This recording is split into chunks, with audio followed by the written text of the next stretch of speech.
और फिर NO2 ले लिया, तो देखो क्या होगा यार इसमें, अभी बताओ।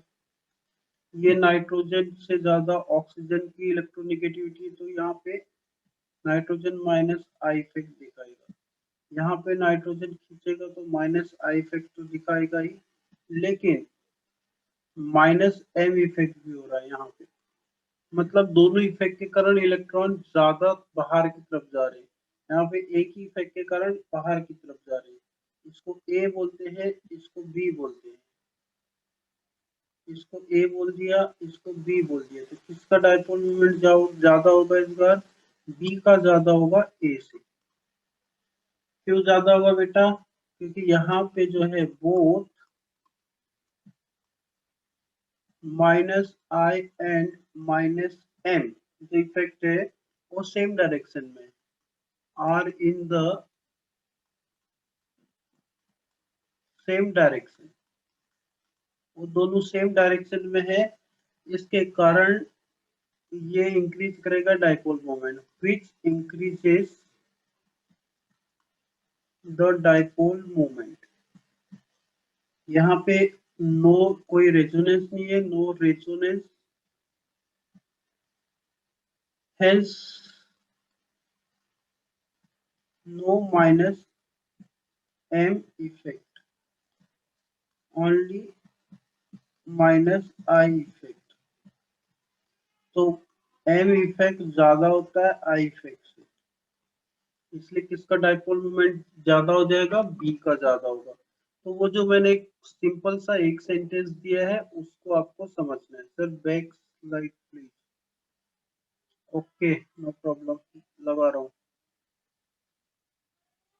कितने लोगों को समझ में आया रे बाबा, ये बताओ मेरे को पहले।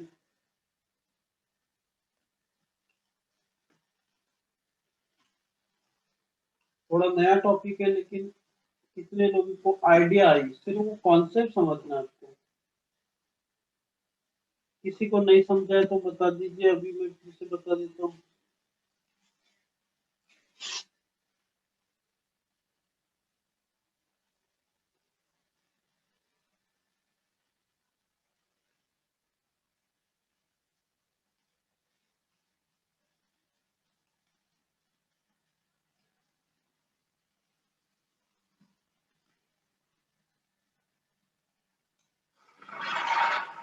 6 लोगों का मैसेज आया बस।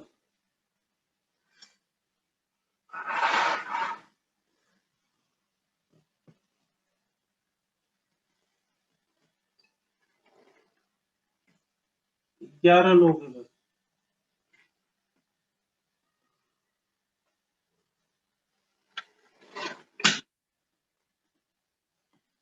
हो गया क्या प्रीवियस पेज वाले जो थे?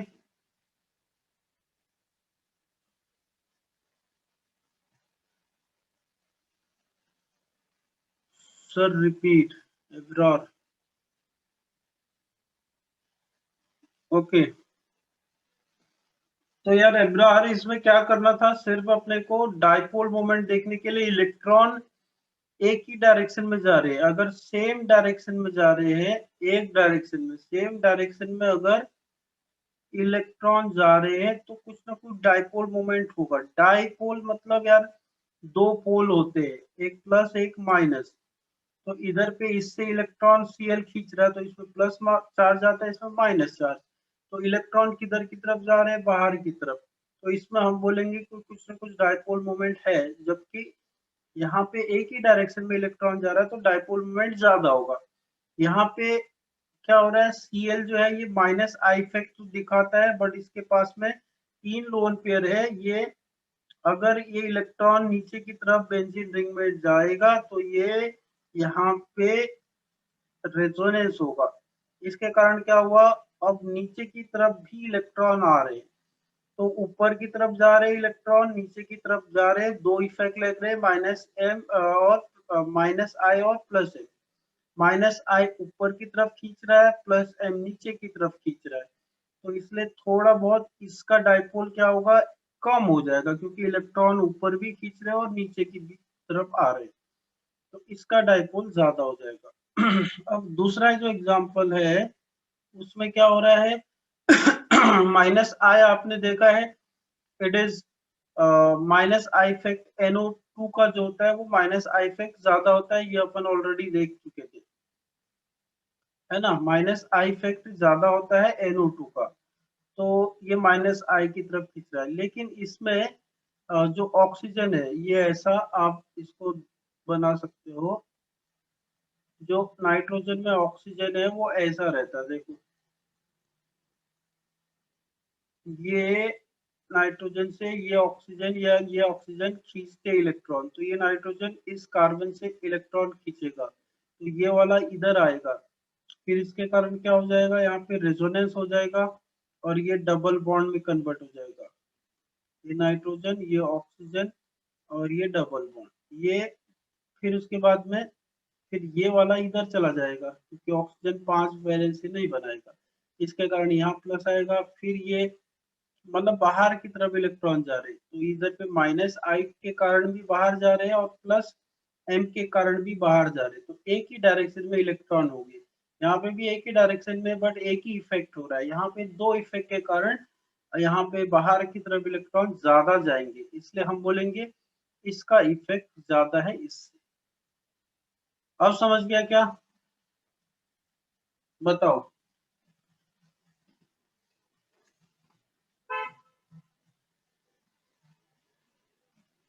जल्दी जल्दी बताओ,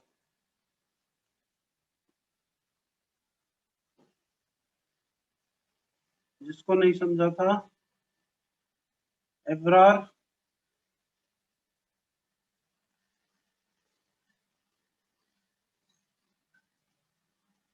कुणाल को समझ गया, रोशन को समझ गया, कुणाल कुणाल ये एब्रार अंसारी, तुम्हारा मैसेज था आया, ये किधर गया एब्रार, हाँ ठीक है एब्रार, ओके। तो नेक्स्ट अपन आगे चलते हैं। अब इसमें और एक चीज है, आप सिर्फ अभी अपन देखेंगे नेक्स्ट वाला रिएक्शन इंटरमीडिएट, और उसके बाद एसिड और बेस की स्ट्रेंथ देखेंगे, एसिड और बेस स्ट्रेंथ देखेंगे अपन, और दूसरा रिएक्शन इंटरमीडिएट। अब ये समझने के लिए थोड़ा सा अपने को कुछ और चीजें करना पड़ेगा, फिर मैं ये बाद में इसके आपको बता देता हूँ। एसिड और बेस का स्ट्रेंथ कैसे होता है ये बहुत इंपॉर्टेंट है, ये अपन रिएक्शन मैकेनिज्म में सीखने वाले हैं। तो आप एक काम करो, अभी जो हेडिंग डालना है उसमें आप एक मिनट, हाँ हेडिंग डालो आप,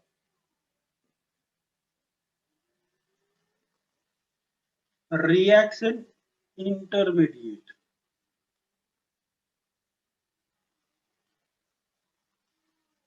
एंड देयर स्टेबिलिटी, बहुत इंपॉर्टेंट पार्ट है इसका। तो अगली हेडिंग अपनी होगी reaction intermediate and there stability. अब यहाँ से आपको बहुत ध्यान से ये सब चीजें देखना है, क्योंकि इधर पे अपन जनरली रिएक्शन इंटरमीडिएट में कार्बोकटाइन कार्बोनाइन, उसके बाद में फ्री रेडिकल जनरली अपन पढ़ते हैं।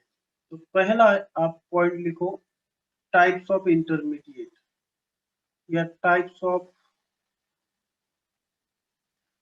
Fusion, types of fusion of covalent bond. Covalent bond already आपको पता है, फ्यूजन मतलब टूटना, किस तरह से टूटते हैं ये अपन देखेंगे, ठीक है। तो अब ये जो रिएक्शन इंटरमीडिएट है ये क्या होता है, इंटरमीडिएट मतलब बीच का कोई प्रोडक्ट बनता है, प्रोडक्ट बनने से पहले जो चीज बनती है दैट इज इंटरमीडिएट। मतलब आप खाना अभी रोटी बनाने से पहले आटा गूंद लिए और वैसे ही बैठ गए टीवी देखने के लिए, तो वो खाना बना नहीं ना, रोटी बना नहीं, सब्जी काट लिए, पूरे मसाले सामने में रख दिए लेकिन अभी सब्जी बना नहीं है, तो वो जो काटा हुआ सब्जी वगैरह सब कुछ है, दैट इज रिएक्शन इंटरमीडिएट। तो रिएक्शन इंटरमीडिएट, आर आई बोल रहा हूं मैं इसको शॉर्टकट में, ये ऐसे स्पीसीज रहते हैं, are the species, reaction intermediate are the species which are formed during the course of a reaction। ये रिएक्शन के दौरान बनते हैं, ठीक है, और बाद में and get completely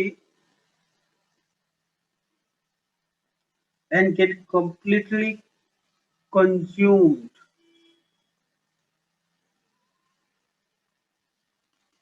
at the end of the reaction। तो ये बाद में खत्म भी हो जाते हैं, प्रोडक्ट बन जाते हैं। जैसे क्या होता है, रिएक्टेंट होता है बेटा, रिएक्टेंट के बाद रिएक्शन इंटरमीडिएट बनता है और बाद में फिर ये पूरी तरह से प्रोडक्ट बन जाते हैं। रिएक्शन में रिएक्टेंट और प्रोडक्ट आपने देखे, लेकिन एक बीच का स्टेप होता है, दैट इज रिएक्शन इंटरमीडिएट। ये पूरी तरह से कंज्यूम, क्योंकि देखो जो रिएक्टेंट है वो हमेशा क्या होता है, कंज्यूम्ड होता है। रिएक्टेंट कंज्यूम होते हैं और प्रोडक्ट हमेशा फॉर्म्ड होते हैं। Product are formed, reactant are consumed. और रिएक्शन ये इंटरमीडिएट स्टेप है, बीच की स्टेप है, ये बीच में जो बनता है, बीच में जो बनता है, इस चीज को समझना पड़ेगा आपको। तो चलिए, तो यहाँ पे क्या होता है कि जैसे रिएक्टेंट में ए प्लस बी मैंने लिख दिया, ये ए और बी आपस में जुड़ रहे हैं, तो यहाँ पे बॉन्ड फॉर्म भी होगा। बॉन्ड कभी टूटता है तो बॉन्ड फॉर्म होता है, बॉन्ड जो होता है वो ब्रेक होता है। इस तरह से बॉन्ड का अपन चर्चा करेंगे यहाँ पे, बॉन्ड कैसे ब्रेक होता है, बॉन्ड कैसे टूटता है। तो एक पॉइंट और लिखो, ऑल रिएक्शन, क्योंकि अभी रिएक्शन के बारे में आपको ज्यादा मालूम नहीं है। All reaction involve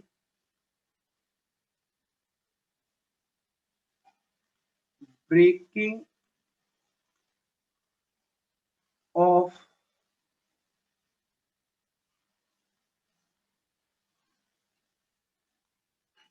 all reaction involve breaking of old bonds and formation of new bond, क्योंकि ओल्ड बॉन्ड टूटते हैं और न्यू बॉन्ड जुड़ते हैं। तो टू टाइप्स ऑफ टूटना मतलब fission, two types of fission अपने को जनरली दिखते हैं, और आपको ऑलरेडी पता है टू टाइप्स के। एक तो है होमोलिटिक फिजन और दूसरा है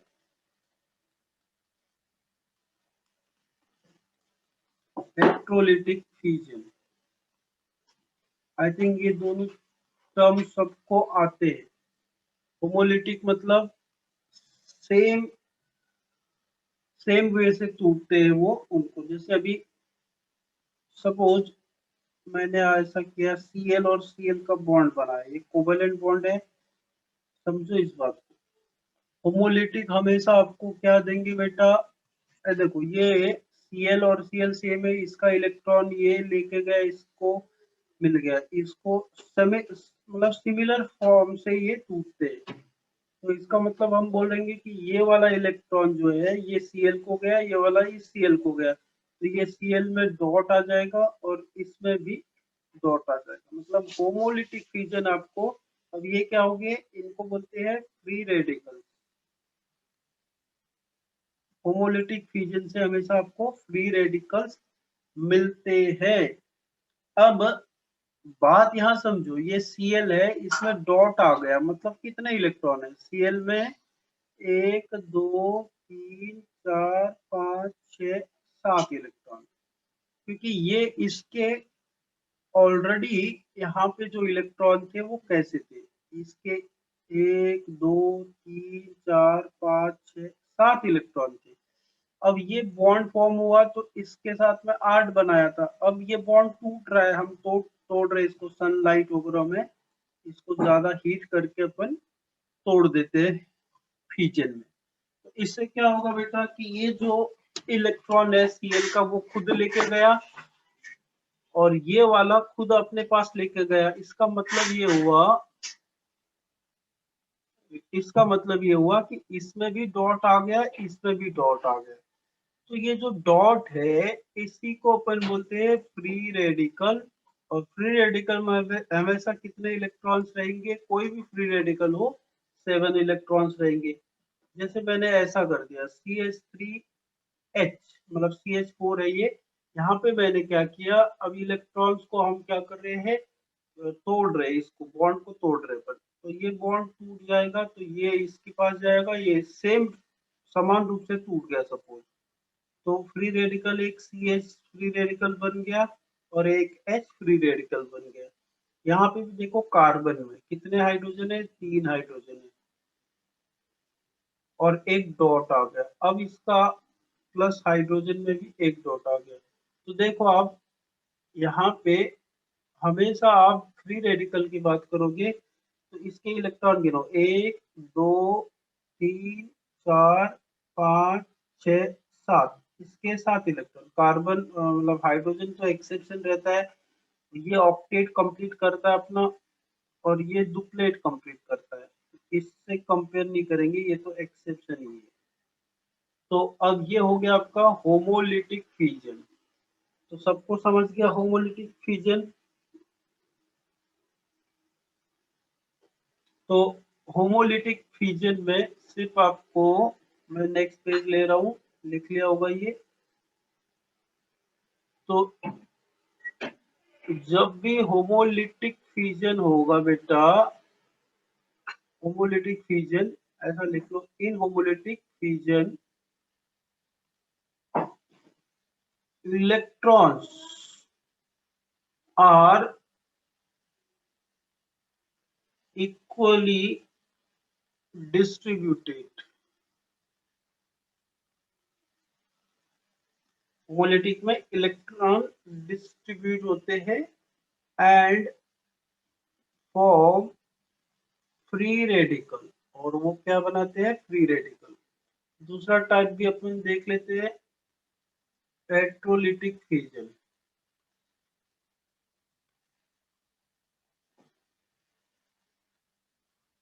इलेक्ट्रोलिटिक फ्यूजन का एक एग्जांपल अपन ले लेते हैं। सपोज यहाँ पे मैंने CH3 और Cl का बॉन्ड बनाया। तो अब क्या होगा, ये Cl ज्यादा पावरफुल है, इसके दो, इसके इलेक्ट्रॉन ये है, इसके इलेक्ट्रॉन। अब ये Cl में कितने और थे, 6 और थे और ये टोटल 7, इससे जुड़ गया। यहाँ पे 3, यहाँ पे 4 है और इसके 3 7 और एक 8। अब ये ज्यादा पावरफुल है तो इस अपनी तरफ ये इलेक्ट्रॉन खींच लेता है, ये वाला। इसके कारण क्या होगा, इसके कारण क्या होगा कि ये जो इलेक्ट्रॉन है ये Cl की तरफ आ रहा है, तो ये टूट रहा है अगर, तो CH3 और Cl दोनों अलग हो रहे हैं, तो ये कार्बन का भी ये इलेक्ट्रॉन लेके गया, तो इसमें कौन सा चार्ज आ जाएगा, माइनस चार्ज। और इसके इलेक्ट्रॉन चले गए तो इसमें क्या आ जाएगा, प्लस चार्ज। तो ये जो प्लस वाला है इसको अपन बोलते हैं कार्बोकटाइन। क्या बोलते हैं बेटा इसको, कार्बोकटाइन। जो माइनस वाला है इसको बोलते हैं कार्बनाइन। इसको क्या बोलेंगे, कार्बनाइन। तो हेट्रोलिटिक फ्यूजन में हमेशा ऐसा ही होगा, आपको कार्बोकटाइन भी मिलते हैं और कार्बनाइन भी मिलते हैं। अब बात समझ रहे हो,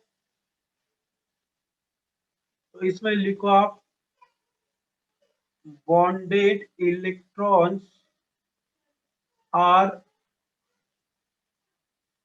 retained by more electronegative, more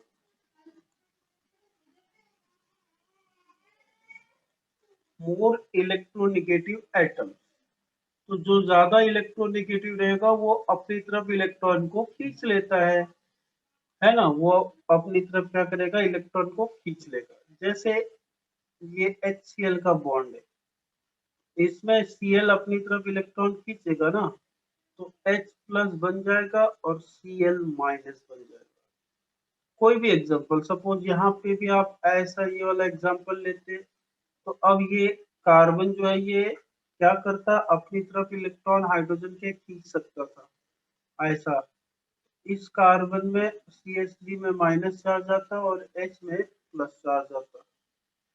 इस तरह से होमोलिटिक और हेट्रोलिटिक में फर्क है। हेट्रो मतलब दोनों चीज बनेंगे, यहाँ कार्बोकटाइन भी बन जाएगा, और हेट्रोलिटिक मतलब एक प्लस बन जाता है एक माइनस। हेट्रो मतलब डिफरेंट, मतलब इलेक्ट्रॉन का डिस्ट्रीब्यूशन एक की तरफ नहीं जाएगा, मतलब वो किसी में प्लस चार्ज जाएगा, किसी में इक्वली डिस्ट्रीब्यूट नहीं होंगे। यहाँ पे इक्वली डिस्ट्रीब्यूट हुए थे, यहाँ पे जो इलेक्ट्रोनेगेटिव ज्यादा है वो इलेक्ट्रॉन को अपनी तरफ खींच लेगा। तो मेरे ख्याल से अब इनको मतलब ये वाला आप सबको समझ में आ गया होगा ऐसा लगता है मुझे, बताइए। आ गया ना? तो अब नेक्स्ट हेडिंग डालो आप इसमें, सेकंड हेडिंग डालोगे आप types of intermediate. Types of intermediate, तो जनरली अपन पढ़ेंगे कार्बोकटाइन,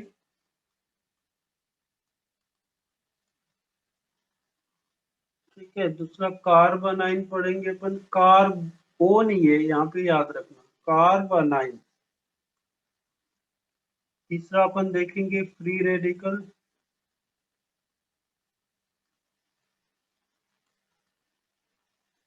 और एक चौथा जो नया रहेगा कार्बीन्स की बात करेंगे। तो ये चार टाइप के इंटरमीडिएट अपन, इंटरमीडिएट बोलते हैं इसको शॉर्टकट में, या रिएक्शन इंटरमीडिएट अपन पढ़ेंगे। थोड़ा आराम से चलेंगे क्योंकि ये बहुत सेंसिटिव पार्ट है, इसमें नहीं समझा तो फिर कुछ नहीं समझता है। चलिए, तो समझ गया सबको इतना, आगे बढ़ू।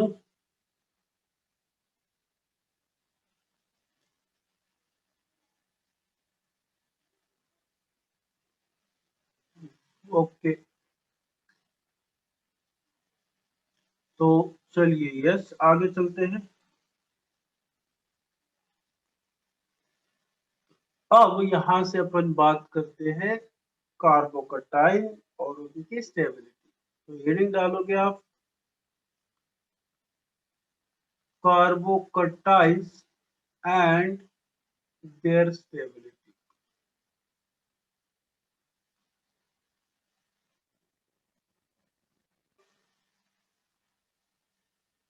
ठीक है। कार्बोकटाइन एंड देयर स्टेबिलिटी आपकी नेक्स्ट हेडिंग रहेगी।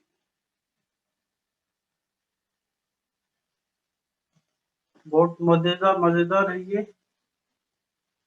तो कार्बोकटाइन क्या होते हैं, अभी आपने देखा, स्पीसीज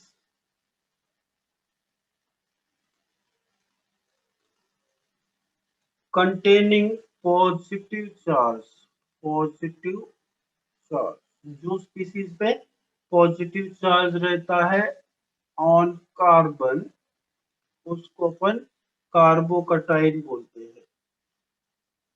और इसका और एक नाम होता है, उसको अपन कार्बोनियम आयन भी बोल सकते हैं। यहाँ पे लिख रहा हूँ कार्बोनियम आयन। कार्बोकटाइन को और क्या बोलते हैं, कार्बोनियम आयन। कुछ कार्बोकटाइन के एग्जांपल जैसे CH3+, ये कार्बोकटाइन हो गया। CH3 CH2, इसमें प्लस चार्ज आएगा। इस तरह से कार्बोकटाइन बन सकते हैं। इसमें प्लस चार्ज आ जाएगा। तो अगर मैंने ऐसा बना दिया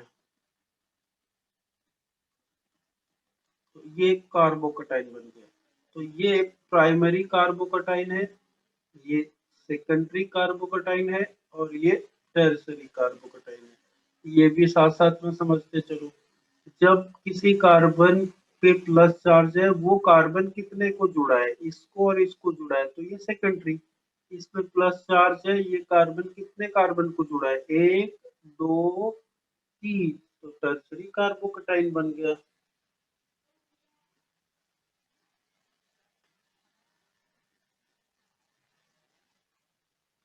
अरे बात समझ में आई। अब मेरे को बताओ मेरे भाई, ये जैसे CH3 में ले रहा हूँ,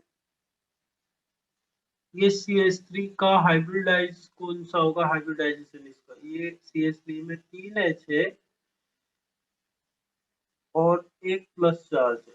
मतलब कार्बोकटाइन में कितने इलेक्ट्रॉन होते हैं टोटल गिनो, तो आपको पता चलेगा यहाँ पे 6 इलेक्ट्रॉन्स होते हैं कार्बोकटाइन, और फ्री रेडिकल में 7 इलेक्ट्रॉन होते थे। अब आप गिन सकते हो इलेक्ट्रॉन्स को।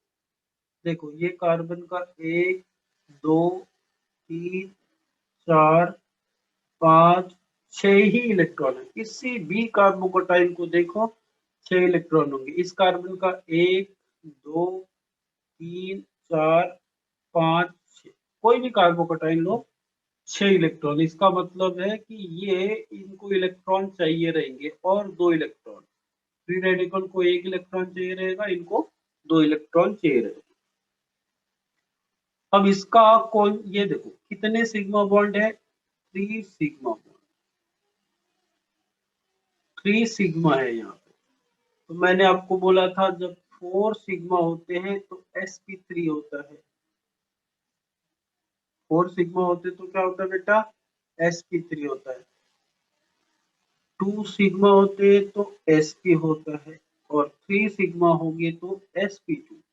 तो जो कार्बोकटाइन होते हैं, या तो क्योंकि उनके पास पूरा इलेक्ट्रॉन्स नहीं रहते हैं, 2 इलेक्ट्रॉन की कमी रहती है, या तो वो sp2 होते हैं या sp3।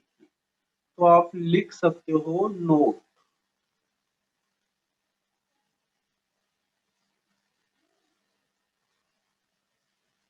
कार्बन हैविंग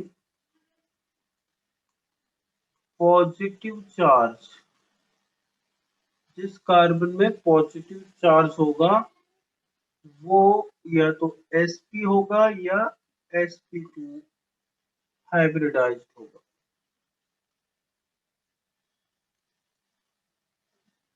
वो sp या sp2 हाइब्रिडाइज होगा। और दूसरा इसमें एक पॉइंट और ले लो, इसमें इस कार्बन की ये जो प्लस है, इसका मतलब इसका जो p ऑर्बिटल्स है ये क्या रहता है, वैकेंट रहता है। और इसमें क्या आप लिख सकते हो, इसमें एक वैकेंट कौन सा ऑर्बिटल रहता है, p ऑर्बिटल। तो कार्बोकटाइन में it contains of vacant p orbital.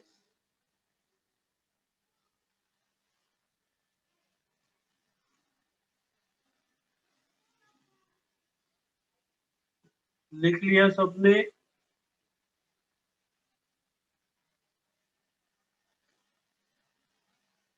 मैं आगे जा रहा हूँ फिर।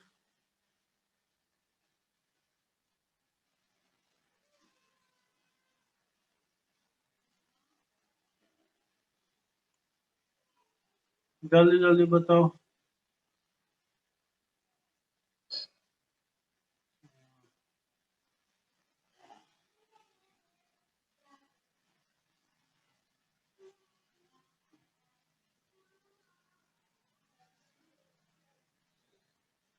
ओके सर, 3 डिग्री वाला मोर स्टेबल होगा क्या? यस, अभी स्टेबिलिटी बात करेंगे इस थोड़ी देर में।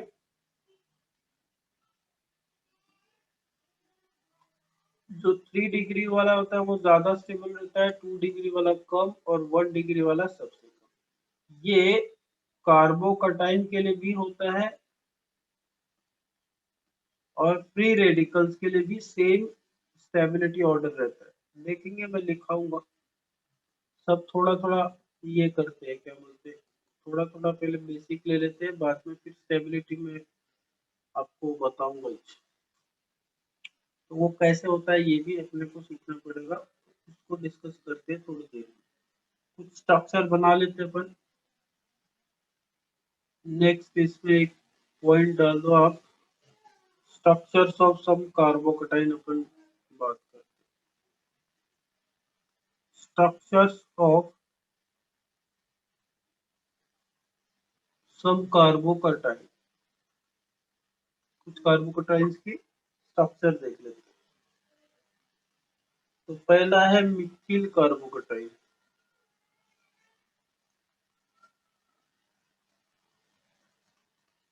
अभी बात किए थे मिथिल कार्बोकटाइन, मतलब इसमें 3 एच रहते हैं, ठीक।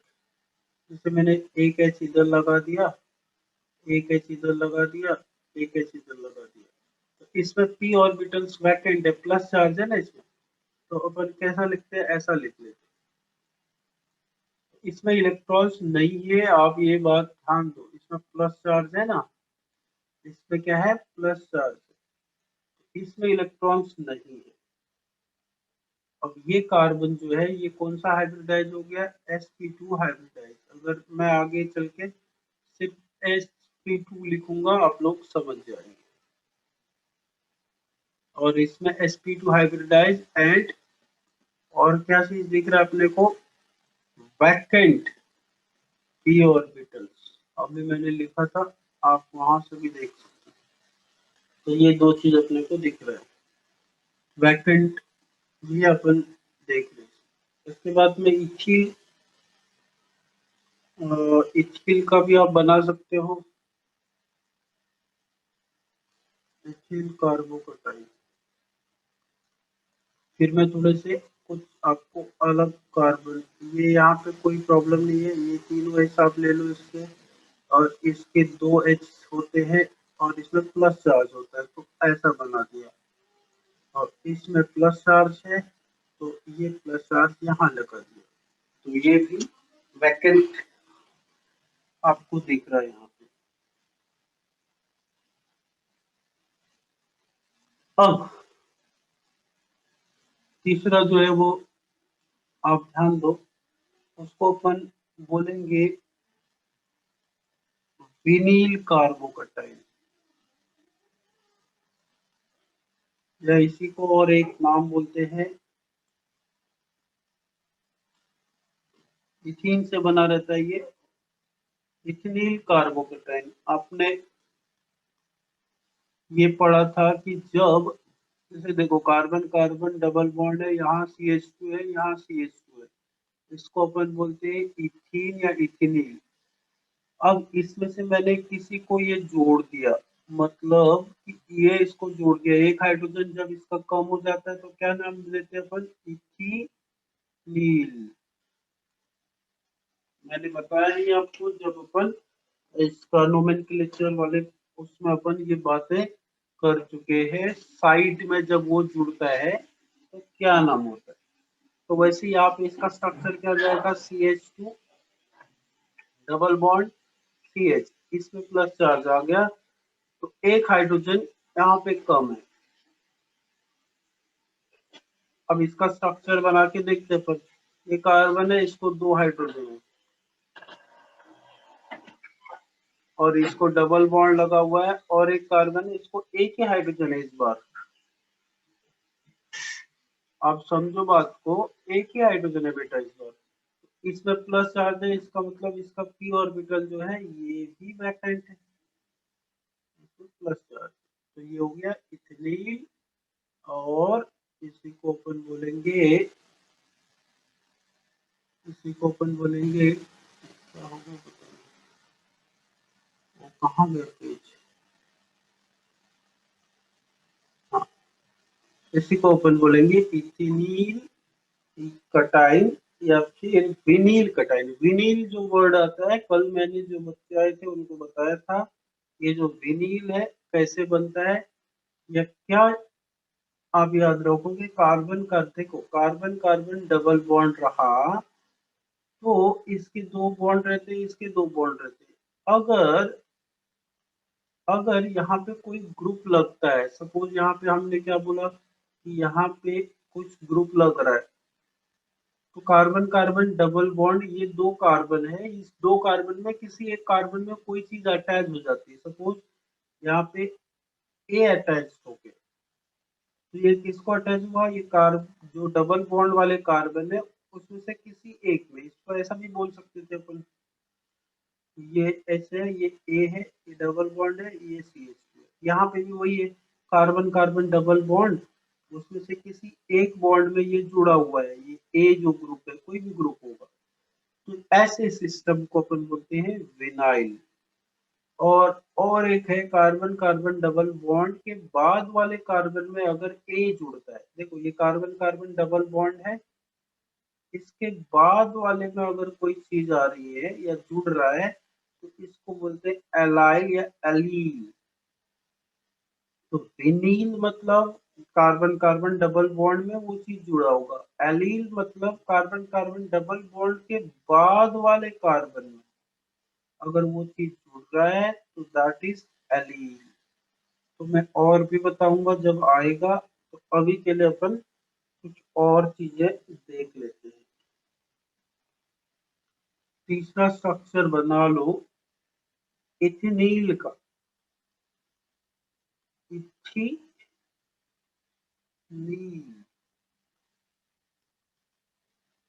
इथिनील का टाइप, अब ये क्या होगा बेटा बताओ।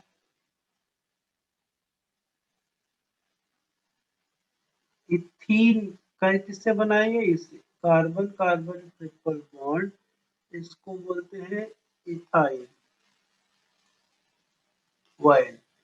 इसको एक हाइड्रोजन रहता है, इसको एक हाइड्रोजन, अगर मैंने इसमें से अगर ये हाइड्रोजन की बदले कुछ और लगा दिया, मतलब ये कार्बोकेटाइन बन गया, तो सिर्फ ई को क्या करते हैं अपन, E T H Y N, E को रिप्लेस करते हैं वाई एल से। ऐसे सिचुएशन में मैंने बताया आपको, तो ये नाम हो गया ये। तो इसका स्ट्रक्चर बना लेते हैं अपन, ये कार्बन कार्बन ट्रिपल बॉन्ड, एक एच, यहाँ पे एच को गायब कर रहा हूं मैं, इसका मतलब इसमें प्लस चार्ज आ जाएगा। अब इसका स्ट्रक्चर देखो कैसा होगा, ये कार्बन है, इसको एक हाइड्रोजन लगा हुआ है, ट्रिपल बॉन्ड बीच में अपन ले रहे हैं, और इसमें कुछ भी नहीं है, तो इसमें प्लस चार्ज है, और इसका वैकेंट अपन दिखाएंगे, तो ऊपर भी बना सकते हैं या बाजू में बना लो, ये वैकेंट है ये। इसमें भी देखो आप, अभी आप देखो ये कार्बन जो है, ये कौन सा कार्बन है, sp है कार्बन, sp हाइब्रिडाइज, और इसमें भी क्या है, वैकेंट, sp2 हाइब्रिडाइज, और sp ही कार्बोकेटाइन बनाएंगे, ये बात आपको याद रखना है। अभी आपका कुछ क्लास है क्या,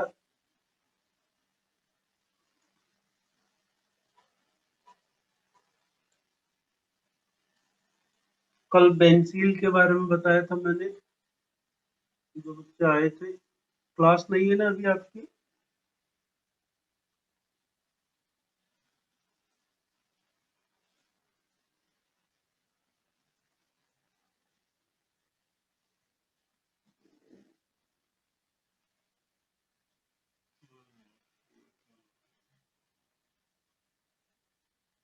मैसेज पढ़ने जा रहा हूँ, मैसेज, हाँ, बायो की है, बायोलॉजी क्लास 11 बजे। सी ट्रिपल, अनुज क्या बोल रहा है, सी ट्रिपल बॉन्ड सी, एक हाइड्रोजन हटा के, हाँ, एक हाइड्रोजन हटा के बनेगा। चलो बेंजीन की बात कर लेते हैं फिर। तो इसमें भी देखो, जो तीन चीजें मैंने अभी बताई, एक तो विनील, देखो कार्बन कार्बन डबल बॉन्ड, ये vinyl system, carbon carbon double bond के बाद वाला कार्बन आया, तो इसको अपन बोलेंगे विनील, इसको बोलेंगे एलील। और अगर बेंजीन रिंग है, ठीक है, बेंजीन रिंग है, इसके बाद अगर कोई ग्रुप आता है तो इसको बोलते हैं बेंजीन।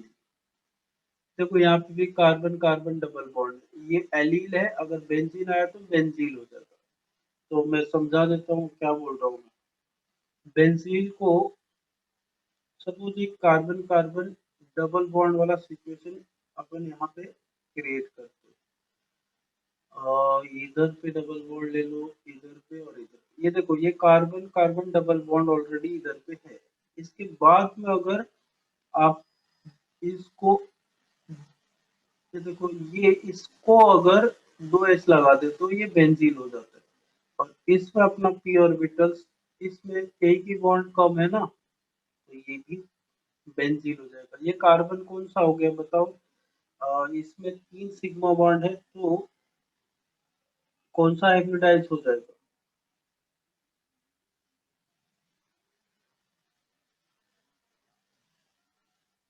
इस चीज को समझो।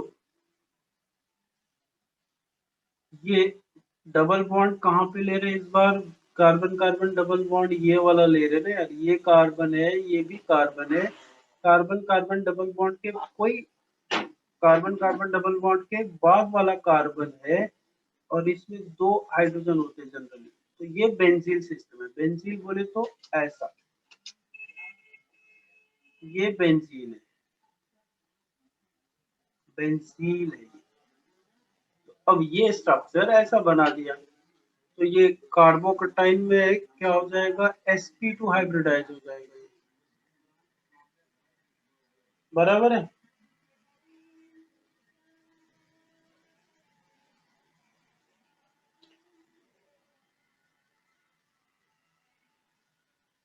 ठीक है। अरे तीन तीन चीजें समझ गए आपको? विनील, एलील और बेंजील। ये डबल बॉन्ड में है। ये डबल बॉन्ड के बाद वाले कार्बन में कुछ लगा है, यहाँ पे भी डबल बॉन्ड ही है ये। इसके बाद वाला कार्बन लगा है तब भी वही चीज होती है यार।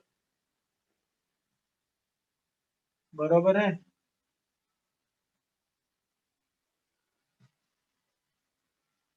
सब समझानो जो के, ठीक है। तो ये बेंजील है, sp2 हो जाएगा। ये देखो कार्बन है, 1 2 3 सिग्मा है, तो sp2 हो जाएगा। और वैकेंट p ऑर्बिटल इसका भी हो जाएगा। एक और एग्जांपल देख लेते हैं अपन।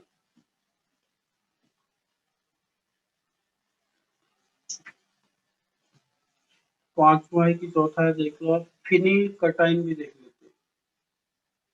मैं वही चीज बता रहा हूँ जो चीजें आपको जाननी जरूरी है।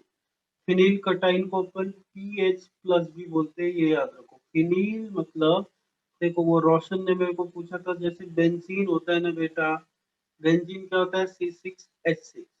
इसमें से एक हाइड्रोजन कम करते हैं तो फॉर्मूला C6H5 होगा। तो तब उस कंडीशन में इसको बोलते हैं फिनिल। अगर स्ट्रक्चर बनाना चाहो तो ये बेंजीन है, एक हाइड्रोजन कम कर दो, मतलब इसमें कुछ अटैच हो जाएगा, ये फिनिल हो गया। ठीक है। तो इसका मतलब फिनिल कार्बोकटाइन में आपको समझ में आ गया कि कुछ न कुछ यहाँ से गायब हुआ रहेगा। इसमें प्लस चार्ज आ गया। इसको कैसे बनाएंगे अपन? अगर इसका p ऑर्बिटल ड्रॉ करते हैं तो कैसे बनाएंगे? ये डबल बॉन्ड अगर बनाना चाहो तो आप इसमें, ये इधर पे प्लस चार्ज आ गया, तो ये फिनिल कार्बोकटाइन। अब बताओ, ये फिनिल कार्बोकटाइन, ये जो कार्बोकटाइन है इसमें प्लस चार्ज है, मतलब एक, ये डबल बॉन्ड भी है ना ये, तो 1 2, और कितने बॉन्ड बन रहे हैं? सिग्मा बॉन्ड इसमें, एक हाइड्रोजन है, 1 2 3, ये हाइड्रोजन, यानी ये कुछ यहाँ पे हाइड्रोजन अपन इसके बदले बोलेंगे। यहाँ पे नीचे बता रहा हूँ, ये कार्बन है, 1 2, और ये डबल बॉन्ड है, 1 2 3, और यहाँ पे प्लस चार्ज आ गया, तो कौन सा हाइब्रिडाइज होगा? ये sp हो जाएगा। और बैकेंड यहाँ पे भी आ रहा है। तो कुछ नहीं है, एक आपको ये समझना है कि एक कार्बन, अभी बहुत इंपॉर्टेंट बता रहा हूँ, एलील का मैंने अभी बता ही दिया था, लिख लो आप फिर भी, एलील कार्बोकटाइन। तो क्या होता है, देखो कार्बन कार्बन डबल बॉन्ड के बाद वाले कार्बन में प्लस चार्ज आ गया। अभी आप वैलेंसी इसकी सेटिस्फाई करते जाओ, यहाँ पे 2 H होंगे, तो ये एलील कार्बोकटाइन होगा। अभी इसमें कितने सिंगल बॉन्ड है, देखो सिग्मा 3 है, तो ये sp2 हो जाएगा और वैकेंट इसमें भी आपको आ जाएंगे।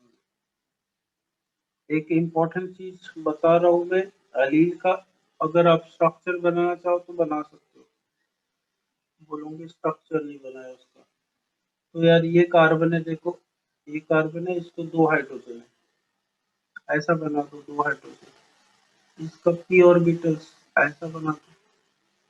फिर उसके बाद ये कार्बन है, डबल बॉन्ड यहाँ पे भी है, इसमें एक हाइड्रोजन है, इसका p ऑर्बिटल ऐसे बना दो। फिर यहाँ पे CH2 है, इधर पे हाइपर कॉन्जुगेशन होगा, आपको पता है, क्योंकि ये हाइपर कॉन्जुगेशन होगा, मतलब यहाँ के इलेक्ट्रॉन यहाँ भी आ सकते हैं, यहाँ के इधर आ सकते हैं, हाइपर कॉन्जुगेशन होगा, क्योंकि 2 अल्फा यहाँ पे दिख रहे हैं, है ना। तो कुछ मैसेज आ रहा है, क्या बोल रहे हैं,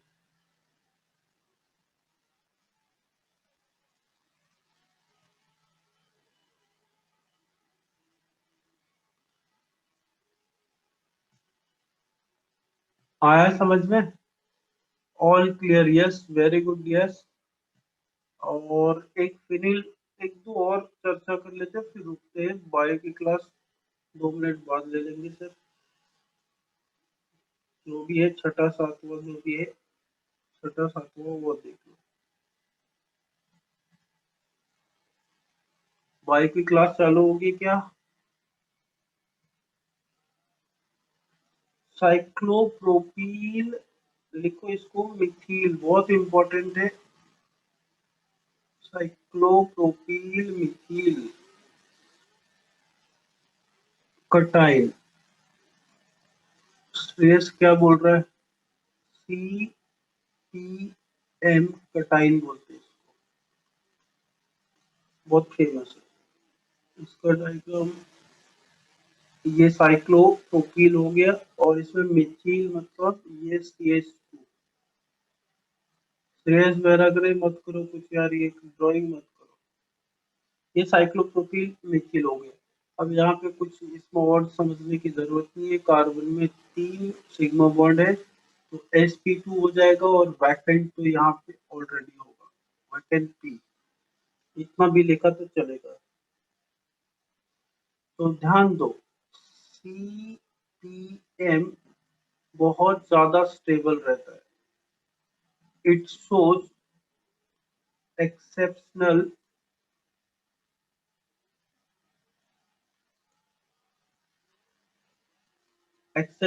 resonance,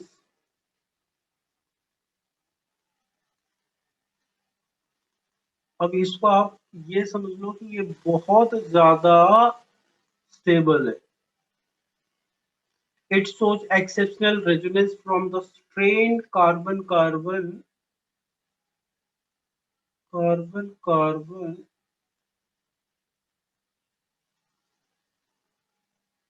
sigma bonds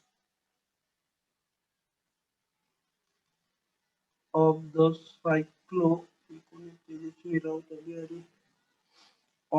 cyclopropyl ring, यहाँ पे लिख लो बहुत ज्यादा स्टेबल होता है।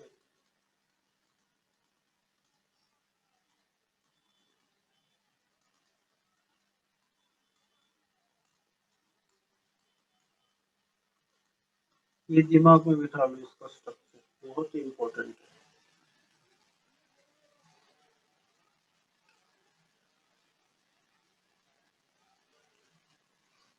अब ये अगर आपको उसका थोड़ा सा मैं